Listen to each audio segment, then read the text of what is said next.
Et avant d'ouvrir les Écritures pour y lire la parole que Dieu nous adresse, nous prions.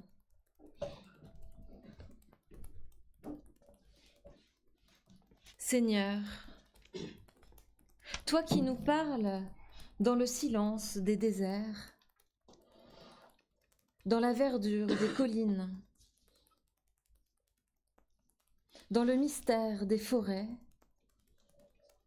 sur l'océan et dans les montagnes. Parle-nous aussi de ta voix qui murmure au fond de nos âmes. Amen. Et aujourd'hui, 2 lectures bibliques et c'est Marianne qui va nous les lire.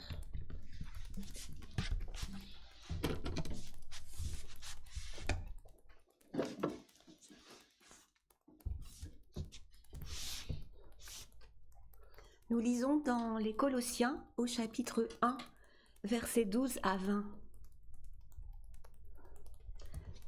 Remerciez avec joie Dieu le Père. Il vous a rendu capable d'avoir part au bien qu'il réserve aux personnes qui lui appartiennent pour vivre dans la lumière. Il nous a en effet arrachés à la domination de la nuit et il nous a fait passer dans le règne de son Fils bien-aimé. C'est par lui que nous sommes délivrés du mal et que nos péchés sont pardonnés. Le Christ est l'image visible du Dieu invisible. Il est le Fils premier-né, supérieur à tout ce qui a été créé, car c'est par lui que Dieu a tout créé, dans les cieux et sur la terre, ce qui est visible et ce qui est invisible, les puissances spirituelles, les dominations, les autorités et les pouvoirs. Dieu a tout créé par lui et pour lui. Il existait avant toute chose, et c'est par lui qu'elles sont toutes maintenues à leur place. Il est la tête du corps qui est l'Église. Il est le commencement, le Fils premier-né, le premier à avoir été ramené d'entre les morts, afin d'avoir en tout le premier rang. Car Dieu a décidé d'être pleinement présent en son Fils, et par lui, il a voulu réconcilier l'univers entier avec lui. C'est par le Christ qui a versé son sang sur la croix qu'il a établi la paix pour tous, sur la terre comme dans les cieux. Et nous lisons dans l'évangile de Luc, au chapitre 23, versets 35 à 43.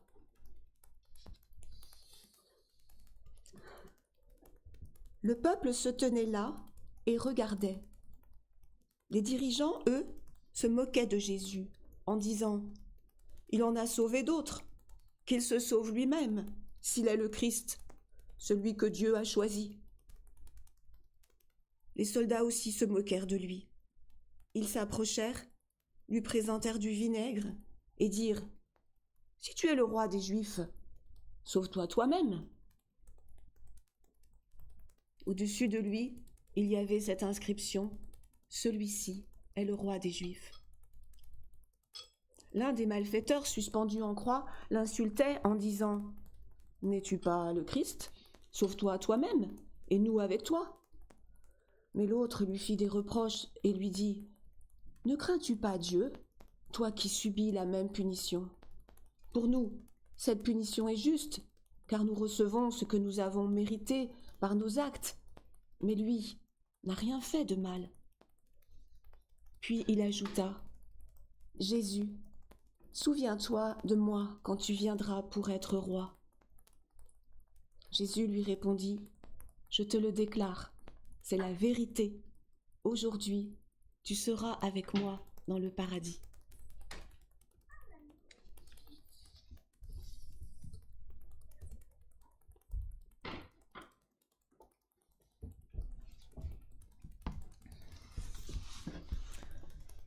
Voici donc deux des lectures proposées pour les différentes églises chrétiennes pour ce dernier dimanche de l'année. Alors non, je suis pas en train de perdre la tête, on est bien le dernier dimanche de l'année. Même si on n'est pas le dernier dimanche du mois, ni même le dernier mois de l'année, et pour autant, on est bien le dernier dimanche de l'année, même s'il y aura quand même un culte dimanche prochain, et le dimanche suivant, etc.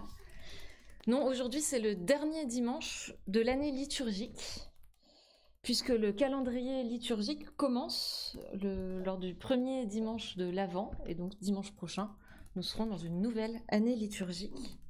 Donc c'est deux textes qui nous sont proposés pour ce dernier dimanche de l'année, deux textes qui tournent autour de la figure du Christ, et pas n'importe quelle figure du Christ, celle du Christ roi. Un Christ qui nous est présenté comme en hauteur, comme surplombant. C'est souvent d'ailleurs ainsi qu'est représentée l'image du Christ roi, notamment dans l'art. Il trône au-dessus, j'ai fait un peu mes recherches, il trône au-dessus des portes ouest de la plupart des cathédrales en Europe, la figure du Christ roi. Il est présent sur le plafond de la chapelle Sixtine, on ne peut plus en hauteur donc. Il est annoncé par des fanfares dans le Requiem de Verdi. Et il est présenté dans le premier texte qui nous a été lu ce matin comme supérieur à tout ce qui a été créé, dans ce passage donc de la lettre de Paul aux Colossiens. Et alors que dans nos vies, les préparatifs de Noël commencent, alors que les décorations de Noël commencent à s'installer dans les rues, que les magasins se remplissent de calendriers de l'Avent, de panettone et de chocolat, voilà que nous lisons aussi dans l'évangile de Luc un Jésus souffrant sur sa croix. Oui, nous est présenté aussi ce matin l'image d'un Jésus déchiré par l'agonie, la douleur et la mort.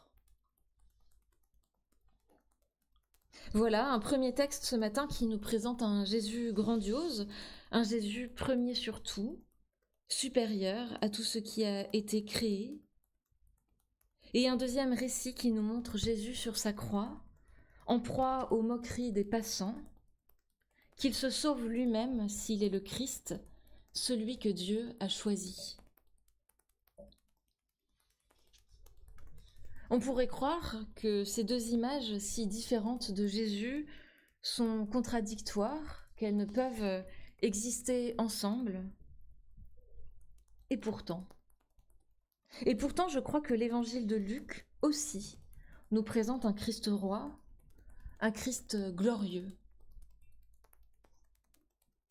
Parce que la royauté du Christ ne réside pas dans le fait qu'il se sauve lui-même, mais dans le fait que son amour sacrificiel restaure et sauve l'humanité.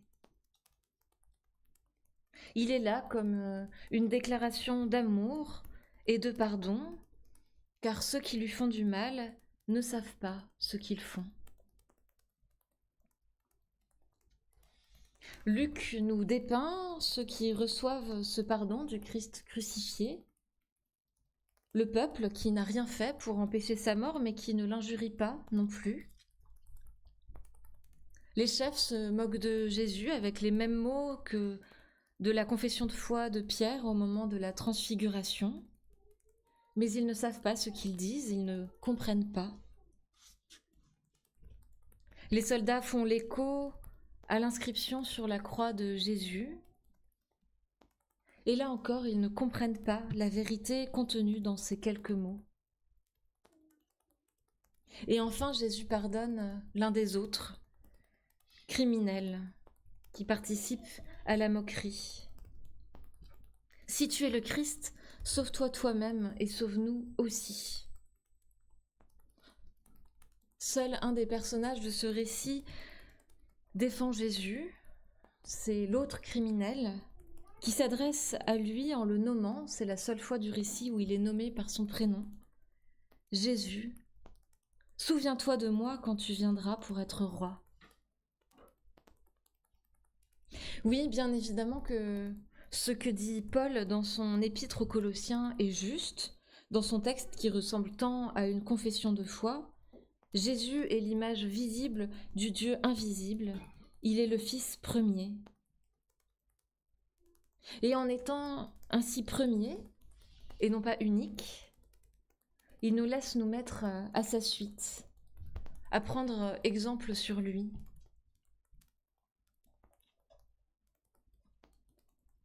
Oui, c'est un Christ grandiose qui nous est présenté dans ces deux récits, car n'est-on pas plus grand que lorsque nous pardonnons? Oui, c'est sans doute la chose la plus difficile à faire dans nos vies, pardonner à celles et ceux qui nous ont fait du mal, à celles et ceux qui nous ont blessés, de manière volontaire ou non, de manière consciente ou non. Et nous avons beau prononcer ces mots dimanche après dimanche, tous ensemble, pardonne nos offenses comme nous pardonnons aussi à ceux qui nous ont offensés. Pour autant, est-ce si vrai? Est-ce si facile? Nous avons toutes et tous des exemples dans nos vies, des blessures qui nous ont été infligées, des mots qui nous ont été dits et que l'on n'arrive pas à pardonner. Mais voilà que Jésus dit cette phrase magnifique à celui des deux malfaiteurs qui se trouvent sur une croix à côté de lui. Je te le déclare, c'est la vérité. Aujourd'hui, tu seras avec moi au paradis. En préparant cette prédication, je n'ai pu m'empêcher de penser aux personnes que je rencontrais dans le cadre de l'aumônerie en prison pendant mon année de stage. Et la question du pardon, évidemment, était centrale, existentielle. Suis-je pardonné? Comment être pardonné par Dieu de quelque chose que je ne me pardonne pas moi-même? Est-ce que Dieu pardonne à celles et ceux que je n'arrive pas à pardonner? Est-ce que le fait d'être pardonné me donne la liberté de recommencer ce que j'ai fait lorsque je sortirai de prison, puisque je sais que je serai à nouveau pardonné? Ce sont des questions magnifiques, existentielles, douloureuses, quotidiennes pour les personnes qui se trouvent en prison. Il était très difficile de répondre à ces questions, mais je crois qu'une forme de réponse est délivrée dans les textes qui nous ont été lus ce matin. L'Épître aux Colossiens nous dit dans le texte de ce matin « C'est par lui que nous sommes délivrés du mal et que nos péchés sont pardonnés ».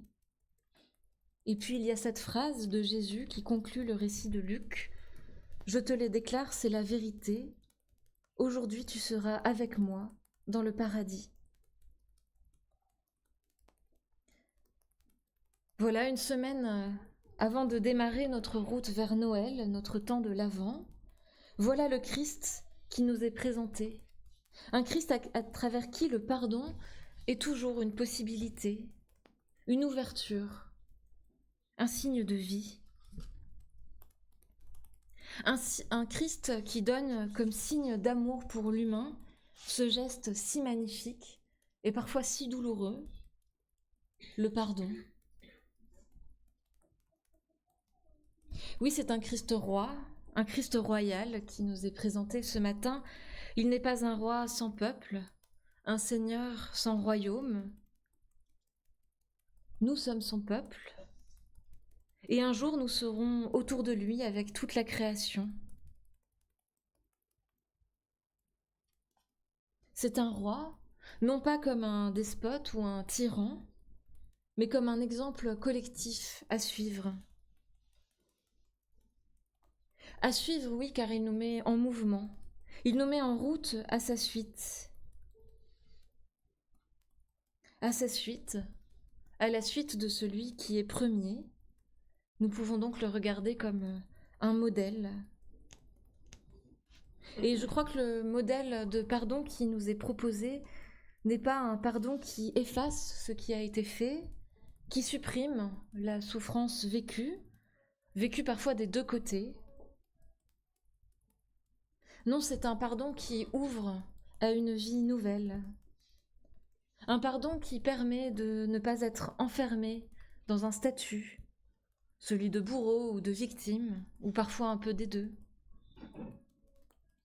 Un pardon qui permet de ne pas être enfermé dans le geste ou la parole donnée ou subie.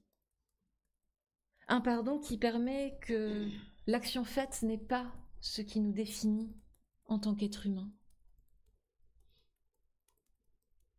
Oui, voilà, en ce dernier dimanche de l'année, voilà le cadeau qui nous est fait, le pardon.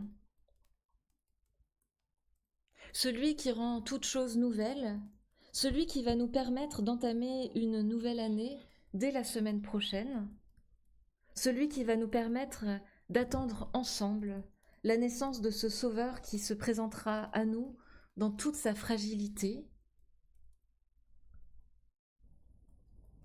avant d'entamer tous nos achats de cadeaux, de repas, de préparatifs. Il est important pour nous de recevoir le plus beau des cadeaux ce matin, le pardon de Dieu. Amen. Amen.